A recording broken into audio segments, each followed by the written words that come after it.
Hello दोस्तों, welcome back to our channel सबजेनिक books. Time management की बुक की हेल्प से आज हम जानेंगे टाइम के मैक्सिमम यूटिलाइजेशन के प्रिंसिपल्स जो मदद करेंगे आपकी, ताकि आप लिमिटेड टाइम में अनलिमिटेड रिजल्ट्स पा सकें। लेकिन प्रिंसिपल्स जानने से पहले 3 इंपॉर्टेंट सवाल। पहला सवाल है, बेसिक और इम्पोर्टेंट सवाल है ये, आजकल समय की इतनी कमी महसूस क्यों होती है? आपने कभी सोचा है कि हमें एक समय की इतनी कमी क्यों महसूस होती है? समय पर काम ना करने की वजह से हम झल्ला जाते हैं, तनाव में आ जाते हैं। समय की कमी के चलते हम लगभग हर पल जल्दबाजी में और हड़बड़ी में रहते हैं। इस चक्कर में हमारा ब्लड प्रेशर बढ़ जाता है, हमारे संबंध खराब होने लगते हैं, मानसिक संतुलन गड़बड़ा जाता है और कई बार तो दुर्घटनाएं भी हो जाती है। समय की कमी हमारे जीवन का एक अप्रिय और अनिवार्य हिस्सा बन चुकी है। सोचिए, हमारे पूर्वजों को टाइम मैनेजमेंट करने की आवश्यकता नहीं पड़ी, फिर हमें क्यों पड़ रही है? उनके पास भी 24 घंटे ही थे और हमारे पास भी 24 घंटे ही हैं। 20वीं सेंचुरी की शुरुआत में समय कम पड़ने लगा और ये समस्या दिनों दिन बढ़ने लगी। अजीब बात है ना, क्योंकि 20वीं सदी में ही तो हमने समय बचाने के लिए नए नए उपकरण बनाने शुरू किए। पहले कार नहीं थी, कहीं पहुंचने की जल्दी भी नहीं थी, बिजली नहीं थी, लेकिन रात भर जाग जाग कर काम करने की ज़रूरत भी नहीं थी। पहले जीवन सरल था और अब जटिल हो चुका है। यही हमारी समस्या का मूल कारण है। पहले 2G था, फिर 3G, 4G और आज 5G पे काम हो रहा है। आधुनिक आविष्कारों ने हमारे जीवन में समय की गति बढ़ा दी है और यही आविष्कार ही हमारे जीवन में समय की कमी का सबसे बड़ा कारण है। पहले समय की कमी ना महसूस होने का बड़ा कारण लोगों के पास घड़ी ना होना भी था। और मशीनी खोजों में सबसे बड़ी डिस्कवरी कोई फैक्ट्री, व्हीकल या इंजन नहीं है, बल्कि घड़ी है। दूसरा बेसिक और महत्वपूर्ण सवाल है कि हमारे पास समय कितना है। आप ये कैसे कह सकते हैं कि आपके पास पर्याप्त समय नहीं है? आपके पास भी उतने ही घंटे हैं जितने कि रतन टाटा के पास, मुकेश अंबानी के पास, बिल गेट्स के पास, अमेजॉन के फाउंडर जेफ बेजोस के पास, जैक मा के पास या अल्बर्ट आइंस्टीन के पास थे।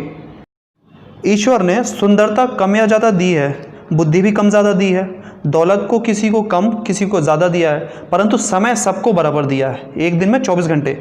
समय एकमात्र दौलत है जिसे आप बैंकों में जमा नहीं कर सकते, रोक नहीं सकते, किसी से उधार ले या किसी को उधार दे नहीं सकते। आपके हाथ में केवल इतना ही रहता है कि आप इसका प्रयोग कैसे करते हैं। सदुपयोग करेंगे तो अच्छे परिणाम मिलेंगे, अगर दुरुपयोग करेंगे तो बुरे परिणाम मिलेंगे। समय के एक बड़े हिस्से पर हमारा कोई नियंत्रण नहीं होता। दिन के 8-10 घंटे सोने में चले जाते हैं और लगभग 2 घंटे डेली रूटीन एक्टिविटीज़ में, मतलब 12 से 14 घंटे का समय ही हमारे हाथ में होता है।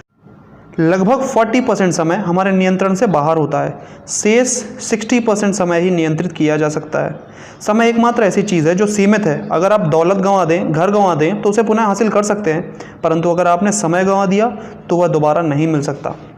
यदि हम अपनी कुल अपेक्षित आयु 100 वर्ष माने तो साल के 365 दिनों का हिसाब से जीवन के 36,500 दिन हैं। अब गुजर चुके दिन आपकी वर्तमान आयु कुल दिनों में से अपनी वर्तमान आयु के दिनों को घटा दें तो आप जानेंगे कि अपने जीवन का लक्ष्य प्राप्त करने के लिए आपके पास कितने दिन बचे हैं। अगर जीवन में कुछ पाना चाहते हैं तो समय का सर्वश्रेष्ठ उपयोग करना सीखना होगा। तीसरा बेसिक और महत्वपूर्ण सवाल है कि हमारा समय कितना महत्वपूर्ण है। कहा जाता है कि टाइम इज़ मनी, समय ही धन है, पर यह कहावत पूरी तरह सच नहीं है।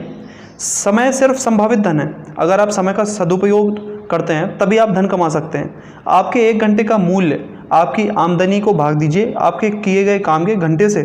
मान लें आपकी आमदनी 20,000 रुपये प्रति माह है, प्रतिदिन 8 घंटे काम करके 25 दिन ऑफिस जाते हैं, तो आपने कुल 200 घंटे काम किया। अब इस 20,000 रुपये को 200 घंटे से भाग देंगे तो आपके 1 घंटे की कीमत 100 रुपये। अगर आप 1 घंटे रोज़ बर्बाद करते हैं तो 100 रुपये प्रतिदिन, यानी 36,000 रुपये साल का। यदि 2 घंटे तो 72,000 रुपये प्रति साल का नुकसान हो रहा है। जिन चीज़ों में मनुष्य खर्च करता है, समय उसमें सबसे मूल्यवान वस्तु है। आइए कुछ इंपॉर्टेंट प्रिंसिपल जानते हैं ताकि आप समय बचा सकें या जान सकें कि आपका समय कहाँ खर्च हो रहा है और कहाँ यूटिलाइज करना चाहिए। जिस प्रकार पैसों का बजट बनाते हैं, समय का भी बजट बनाएं। फॉर एग्जांपल, सुबह 6 से 6:30 उठना, डेली एक्टिविटी करना, 6:30 से 7 न्यूज़पेपर पढ़ना, 7 से 8 टीवी न्यूज़ एक्सरसाइज करना, 8 से 9 नहाना, पूजा पाठ आदि। इस प्रकार उठने से लेकर सोने तक के समय की प्रॉपर बजटिंग करें। सप्ताह में एक बार बैठकर उसे एनालाइज करें। जब आप समय के अनुसार खुद को अनुशासित कर लेंगे तो पाएंगे कि आपके पास काम करने के लिए उचित और पर्याप्त समय है। आर्थिक लक्ष्य बनाएं। अगर आपका कोई लक्ष्य नहीं है तो आपकी सफलता संदिग्ध है। अगर आप यह नहीं जानते कि कहाँ पहुँचना है तो कभी नहीं पहुँच सकते। ध्यान रखें, अमीर बनने का मतलब है पैसा होना और बेहद अमीर बनने का मतलब है समय होना। सबसे महत्वपूर्ण काम सबसे पहले करें। मूर्ख व्यक्ति जो काम अंत में करता है, बुद्धिमान व्यक्ति उस काम को तत्काल कर देता है। दोनों एक ही काम करते हैं, फ़र्क सिर्फ समय का होता है। यात्रा के समय का अधिकतम उपयोग करें। आम व्यक्ति यात्रा के समय हाथ पर हाथ धरकर बैठता है, वहीं सफल व्यक्ति अपने बहुमूल्य समय का अधिकतम उपयोग करता है। किताबें पढ़कर, आगे के कार्य की योजना बनाकर या ऑडियो बुक्स या मोटिवेशनल स्टोरीज सुनकर। मन में काम करने की प्रबल इच्छा हो तो समय निकल ही आता है। 20-80 के नियम का उपयोग करें। आपके 20% काम ही 80% रिजल्ट दे देते हैं, और उन 20% कामों में ही अपनी समय, ऊर्जा, धन और कर्मचारी लगाएं। अपने प्राइम टाइम में काम करें। टीवी पर विज्ञापन की कीमत सबसे ज़्यादा होती है रात 8 से 10 के बीच। कारण है उस समय सबसे ज़्यादा दर्शक टीवी पर होते हैं। इसी प्रकार हमारे भी 24 घंटे एक समान नहीं होते। जैसे सुबह, दोपहर या रात भी किसी किसी के लिए प्राइम टाइम हो सकती है। टाइम टेबल बनाएं और निर्धारित करें किस काम को कितने घंटे देना चाहिए। अपनी एफिशिएंसी बढ़ाएं। लगातार बार बार काम करने से उस काम को करने की स्पीड बढ़ जाती है। डेडलाइन तय करें। आखिरी समय सीमा ना हो तो कोई भी कार्य समय पर ना होता। यह महत्वपूर्ण नहीं है कि आपने कितने समय में काम किया, महत्वपूर्ण किए गए काम का परिणाम है। सुबह देर से उठने पर आपके पास दूसरे कामों के लिए समय तो रहता है, परंतु अपने स्वयं के लिए समय नहीं रहता।